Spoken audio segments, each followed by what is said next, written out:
Quisiera comprender cómo ha sido ese proceso desde tu niñez, cómo fue esa biografía, extiéndete lo que quieras, pero quisiera así como esa biografía narrada de cómo te despertaste en la escritura, de cómo fueron esos procesos y de cómo fuiste construyendo tu estilo particular que hay en tu escritura. Pues muchas gracias por invitarme y por estar entrevistándome, por interesarte en eso. La aparición de lo autobiográfico en mi escritura intenta precisamente no ser autobiográfico, no ser la escritura editorializada de una vida y la construcción de un personaje que es uno, sino más bien tratar de estudiar qué es el tiempo de quien está vivo. El tiempo de quien está vivo es el día, ¿no? Entonces, mi escritura autobiográfica trata de reconstruir un hoy y de reconstruir el ciclo diurno y el ciclo nocturno, pero bueno, ese tiempo que vuelve, que es el tiempo del vivo mientras está vivo. El otro es el tiempo sucesivo, que es el tiempo del vivo en tanto que sigue después de muerto, y el tiempo de las generaciones.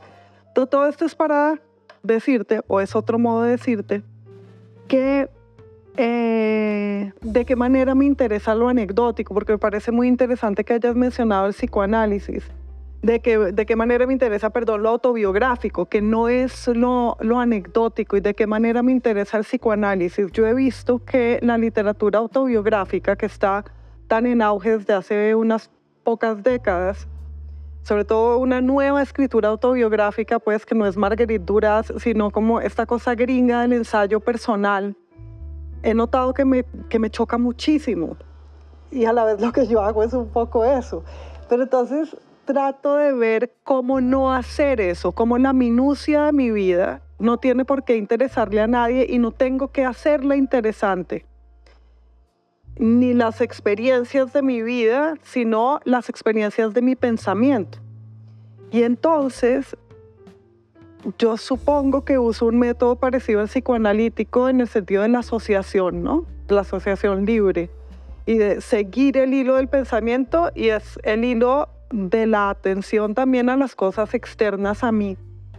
Y eso conforma también un modo de decir la propia vida, pero que no es exactamente autobiográfico, digamos. ¿Cómo decirse uno a través del ensayo, a través de la problematización de las cosas externas y de la búsqueda de qué significado toman en uno y cómo en uno se encuentran con otras cosas, más que qué me ha pasado en la vida? Yo creo que eso, tenemos que superar eso, que es una cosa en la que está enfrascada hoy en día la gente, ¿no? Sobre todo las escritoras, y sobre todo las escritoras más jóvenes, creen que la minucia de su experiencia, que termina siempre siendo víctima, porque pues la experiencia que uno cree que vale la pena contar es la experiencia del dolor, creen que eso de por sí, eso como tal, como dicen, es interesante. Eso no es interesante. Uno no escribe sobre lo que le pasa, sino sobre su punto de vista, es decir, cómo ve el mundo. Pero ha tomado un primer plano esto de la experiencia entendida como padecimiento. Entonces todo es, imagínate si Jesús hubiera contado la pasión en primera persona, pues eso sería una defecio realmente, ¿no? Por eso no está contada en primera persona, cuentan los evangelistas, que ni siquiera son una tercera persona, sino una quinta y una sexta realmente. Bueno, en fin. Entonces, la historia de la vida de uno no es interesante como historia de vida, sino como historia de la relación de uno con sus objetos de percepción, es decir, el ensayo. Entonces, lo que trato de hacer yo es el ensayo. Ahora, la primera persona siempre está involucrada en un ensayo que sea ensayo, ¿no? Como los ensayos de Montaigne. En el ensayo clásico, que no es el paper académico, está involucrada la primera persona. Entonces vamos alcanzando una manera de verlo. Yo estoy hablando sin parar porque él me pidió que hablara mucho. Entonces, es hacer una primera persona que sea un punto de vista, pero que no sea necesariamente autobiográfica, o que por lo menos el énfasis no esté en la narración de mi vida.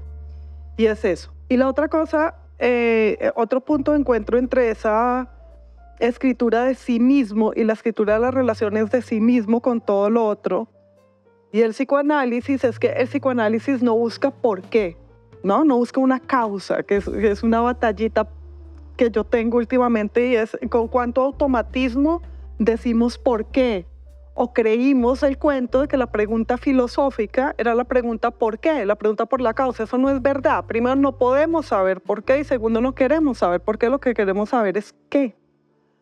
Y entonces, y el psicoanálisis tampoco realmente busca por qué, sino por qué es, o cuáles son los caminos entre una experiencia y un síntoma, y siempre son muchísimos caminos, y ese es el punto más interesante del psicoanálisis, los muchos caminos. Es una forma de leer, y todo el mundo sabe que un análisis de una obra literaria no excluye otros. Entonces, bueno, eso tiene que ver, la escritura también como una lectura propia de el afuera y de su propio interior también, más como una narración de los acontecimientos de la vida. ¿Cómo encontraste ese camino? O sea, ¿cuáles fueron como...? ¿Sí se entiende un poco cuál es el camino de los caminos un poco? Sí. Pues esa es una buena pregunta y no sé exactamente, pero tiene que ver con la escritura de columnas y con el cruce de géneros, con el querer escribir narrativa, haber escrito en primer lugar poesía, que fue lo primero que escribí durante mi juventud. Ni me imaginaba que fuera a escribir prosa y no me interesaba mucho. Entonces, como haber pasado de un género en otro, y de un género a otro y en otro, e ir viendo cómo podían conjugarse, y haber escrito columnas, sobre todo las columnas que yo escribía en Arcadia, esa columna que se llamaba Pasar Fijándose, que no era pues opinión, sino entre crónica y ensayo, ese como género, no voy a decir híbrido porque los híbridos, la gente dice híbrido sin darse cuenta de que los híbridos son estériles, ¿no? No ese género híbrido, sino, pero sí mixto. Sí me hizo empezar a ver cómo era que yo podía escribir. Y fue en Somos Luces Abismales, el libro en el que se, digamos, consolidó, por usar ese verbo, o en el que se afianzó, o en el que más confianza me dio esa manera de escribir, y más me pareció que era mía y que podía decir algo ahí auténtico y también novedosamente. Y entonces los libros que siguieron, Tu cruz en el cielo desierto y El sol, son así, de eso, como ese, son ensayo. Pero es que si uno dice ensayo, la gente no está muy acostumbrada a ensayo y cree que ensayo es un artículo académico, pero eso es el ensayo. Siempre me lo he preguntado, pues no lo investigué, pero hay como una frase, no la recuerdo exactamente, pero más o menos en Mi cruz en el cielo desierto. En tu cruz, o sea, la tuya, pero sí, dices que el romanticismo no viene de los siglos. Sí. Y que el romance es como una suerte de nostalgia por el imperio perdido, algo. No exacta, o sea, la primera parte sí, la segunda no, pero yo sé a dónde vas. Ok, entonces ese es un rollo largo, ¿lo he hecho igual? Sí, el primer romanticismo es el romanticismo de la Baja Edad Media, y hablamos del romance porque, pues, por las lenguas romances, que son las lenguas de Roma, pero las lenguas vulgares de Roma, del Imperio Romano. Nuestras lenguas no vienen del latín, como decimos vulgarmente, vienen del latín vulgar, es decir, del latín hablado, porque el latín escrito se siguió escribiendo y eso no lo hablaba nadie. De hecho, en el mismo Imperio Romano no lo hablaba nadie. La lengua en la que escriben Virgilio y Ovidio no es la lengua en la que hablaban en Roma. ¿Me entiendes? Es una lengua escrita, una lengua oral, y de la lengua oral vinieron estas lenguas que hablamos, que es una historia súper interesante. Y luego, en esa misma época, empezamos a escribir en estas lenguas que hablamos, no solo en latín. Estuvo separado el latín, los romances como lenguas vernáculas, lenguas orales, lenguas vulgares, y el latín como lengua escrita, hasta que llega Alfonso X en España y luego otros en los otros reinos a decir, ¿y por qué no empezamos a escribir en lo que hablamos? Al mismo tiempo, se desarrolló la poesía de amor, La poesía de amor tanto en los relatos poéticos de caballerías, pues, en los relatos la literatura caballeresca, como en la poesía trovadoresca, y era esa lengua de amor, esos poemas de amor, los que cantábamos en la lengua en la que hablamos, es decir, en las lenguas románicas, en las lenguas estas, que no son latín, sino romance.